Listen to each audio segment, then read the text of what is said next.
I grew up in the church and went to a private Christian high school. I also was heavily involved in a college campus ministry during my time here at the University of Utah. My faith has always been a stronghold for myself and was deeply instilled in me from my loving family my entire life. Though I truly didn't have a grasp for how much I relied on God until I had my own children. That gave me an entirely new perspective on what His love truly meant as I was His child. This also gave me the vigor to show my own children my deep love for them like God has for me. My love and relationship with God were put through the ultimate fire this last year when we found out that our third child, our first son, was going to be born with a congenital heart defect. My husband and I were broken by this and struggled to come to grips with why this was happening.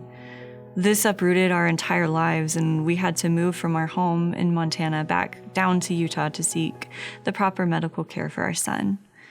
He was born, though, this last December and has successfully made it through 2 operations and 1 open heart surgery. Again and again, we see the fingerprints of God in our lives and how He pulls us through every situation where we honestly haven't seen a way forward.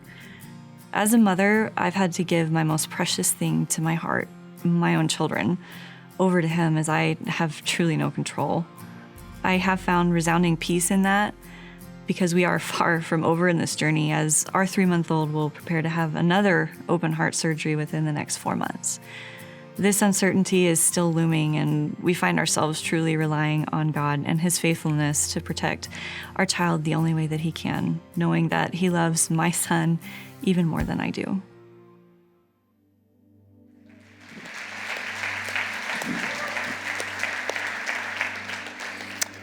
That interview with Mandy was recorded over a year ago. And her son's name is Henry. You want to see what Henry looks like now, a year later? She sent some pictures.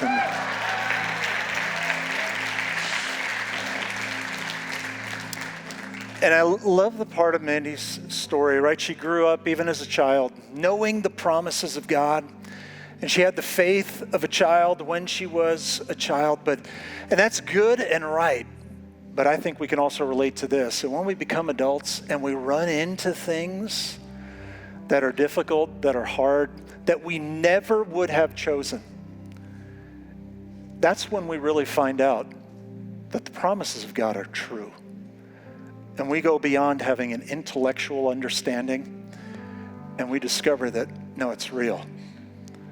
And that God really is with me wherever I go, even in the hardest places of life.